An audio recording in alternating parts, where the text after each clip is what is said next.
This video is brought to you by PrizePicks. So as of recording this video, I believe the Browns are pretty much done for today. Andrew Berry has spoken to the podium. I think they had 248, but I'm not sure if they kept that pick. If they do something there, I'll cover it in my UDFA videos. But I just wanted to make this video to kind of wrap up day 3 and give my thoughts on what I think the Browns did and how I feel like the Browns did overall with the draft now that we have gotten to kind of look at the whole thing, right? So if we're starting from top to bottom, I'm not going to go through every pick because I've already kind of talked about it. But I think the theme of this draft and the best thing about this draft is the Browns have done everything that they can do to make it easy to play quarterback for the Cleveland Browns. They addressed the offensive line thoroughly. 3 new offensive linemen. They addressed pass catcher thoroughly. 3 new pass catchers.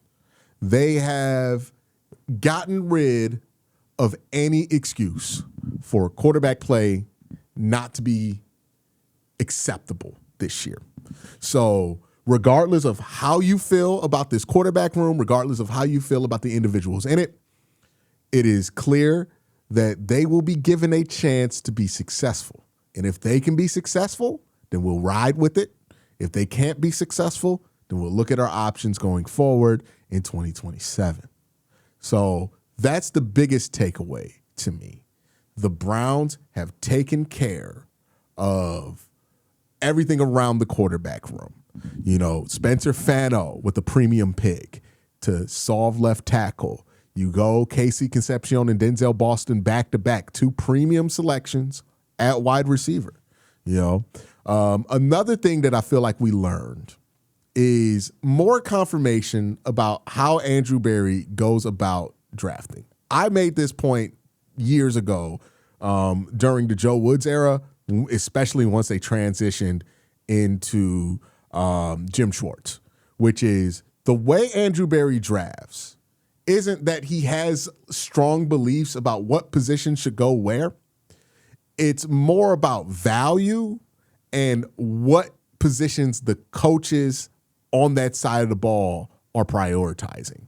You know, the big example of this on the defensive side of the ball, for years, I was convinced that the Browns hated drafting defensive tackles.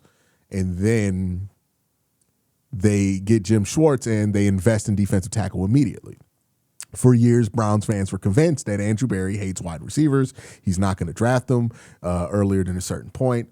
And then you get a new offensive coordinator / head coach in Todd Monken, and all of a sudden the Browns are much more willing to draft wide receiver, more willing to draft wide receiver than I think anybody imagined, including myself. I didn't think they would go double dip with Denzel Boston and Casey Concepcion, but they did. So they are going to draft what their coordinators think they need to be successful.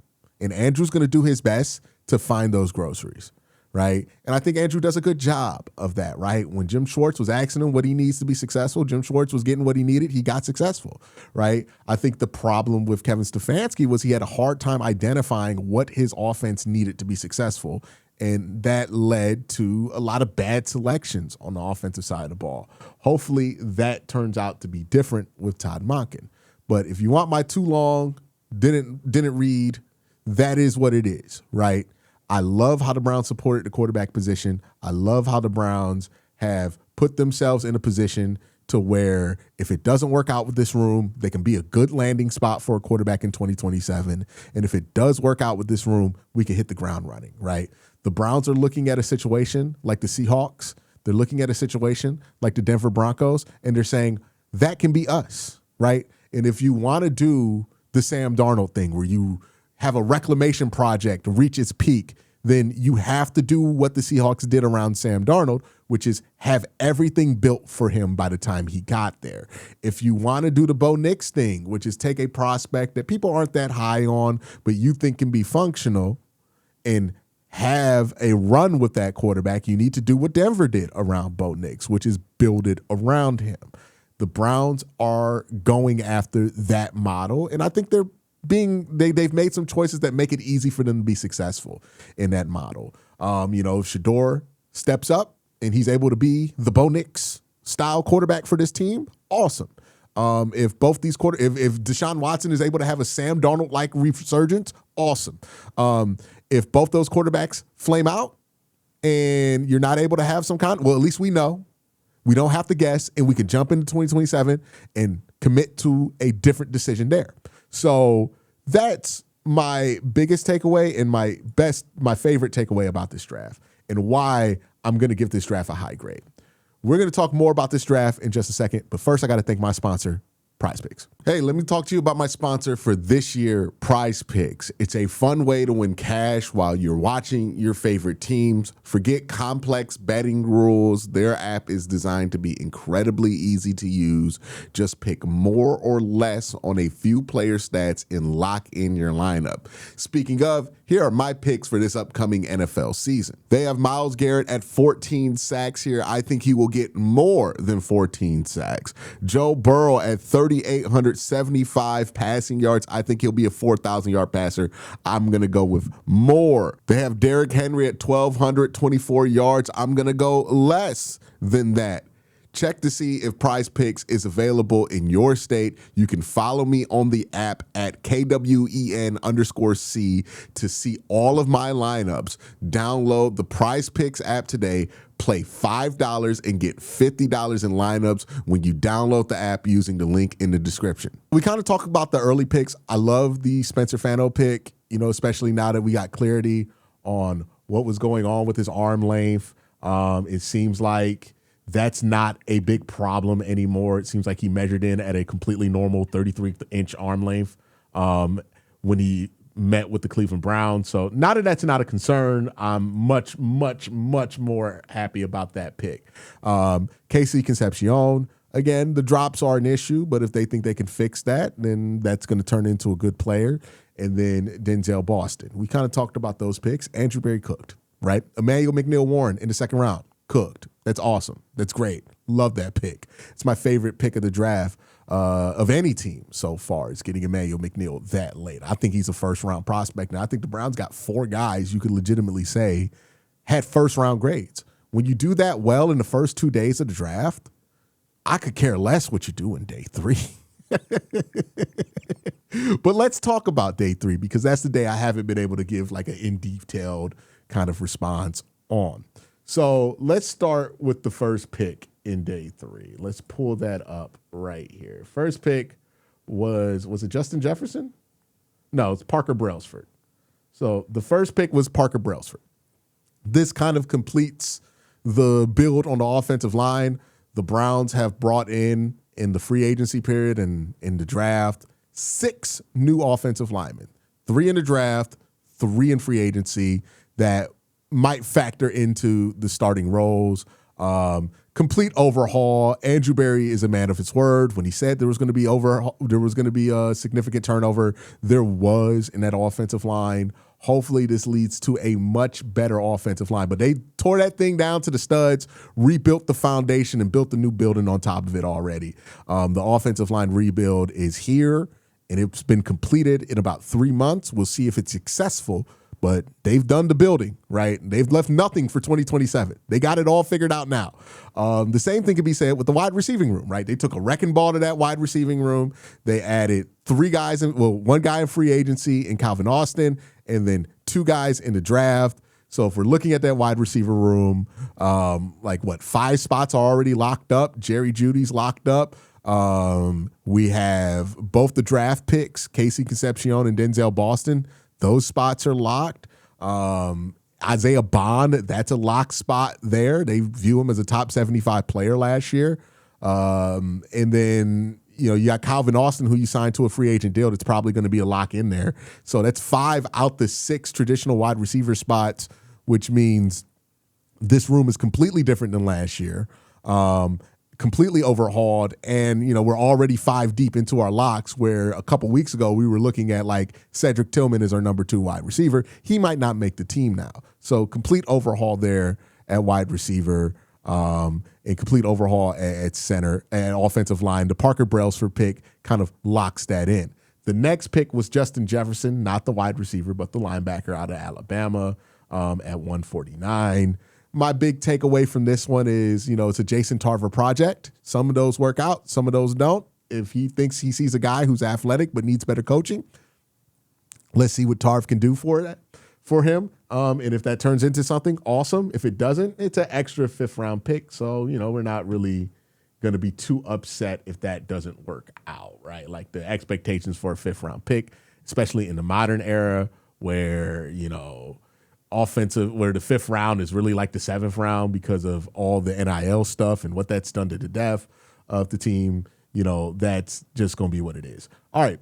Then the Browns took a tight end, Joe Royer, out of Cincinnati at 170. Really like that pick. Athletic guy, good blocker. There's some potential there for a receiving threat. Nice guy to add to that room. Could factor in maybe as tight end 3, maybe during the season, move up to tight end 2. It's going to be a young offense, and I think that's the thing we need to caution with this team.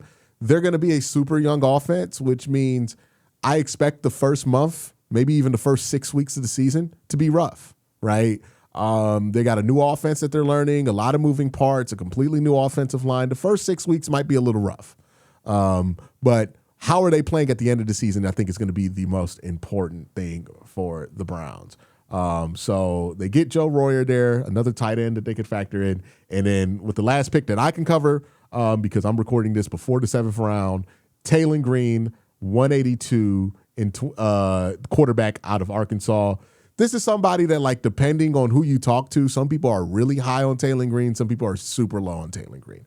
I'm not one of those people who are super high on Taylor Green, but if you're going to take a swing at a quarterback in the 6th round, I'd rather it be somebody with the kind of athletic ability that if it doesn't work out for them at quarterback, you can have them do something else, which is what you can do with Taylor, right? First couple of years, let him play quarterback, let him try to figure it out, develop him, do all that. If it's working out, then keep him there. If it's not working out, then see what you got.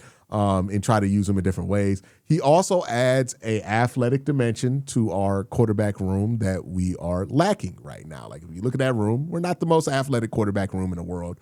So that will be a nice element. Some people are wondering what this means for Dylan Gabriel. What do you think it means for Dylan Gabriel? I think it means that Dylan's probably not going to be on the team after cut downs in August. I think they're going to hope to find a trade for him during cut downs, but I don't think he's going to be on the team for the regular season. I think Taylor Green is probably going to be able to take his spot, and that is what it is. He's just a better fit for what Todd wants to do. Todd wants somebody who's more athletic, more agile, more able to kind of take advantage of that.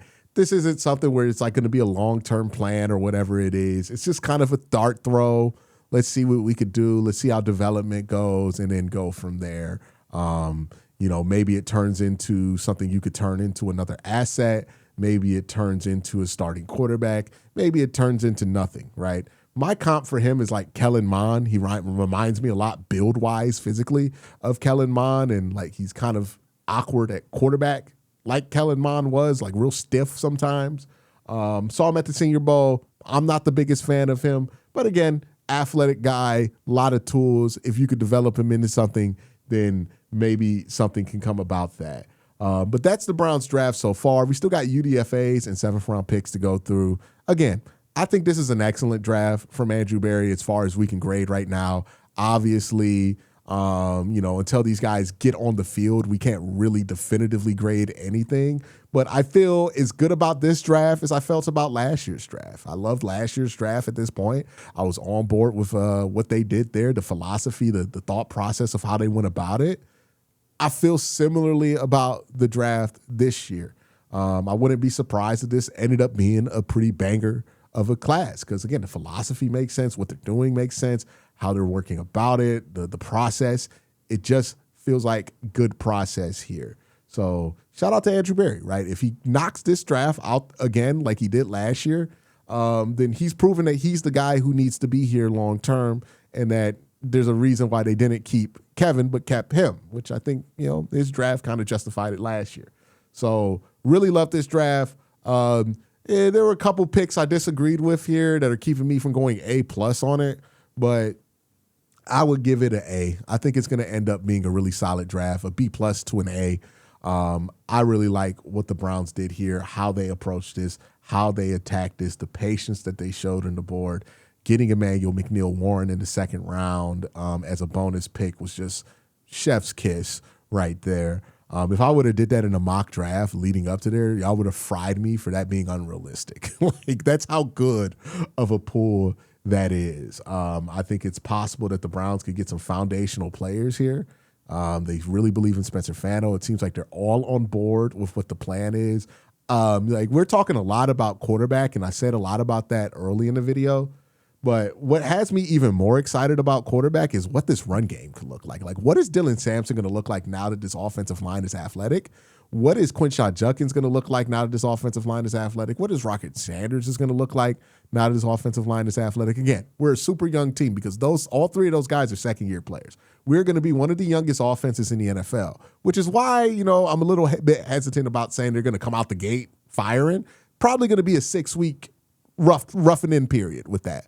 But once these guys get their sea legs under them, I feel like that run game is going to be something that we really get excited about, or at least that's the hope. On top of like the bodies that they've added to that room, Todd Monken and Travis Schweizer, who they brought over from Baltimore, those two really did a great thing in Baltimore with that run game with Derrick Henry. And I'm excited to see what they can do with these running backs here in this offensive line, because that's where they're set to be good, right? Quarterback, we'll see. But running game, they could be really, really good in the run game. But I'm super happy with this. You see the thumbnail. Andrew Berry cooked, in my opinion. Let me know what you think in the comment section down below. Y'all have a great day. Have an even better night. Peace.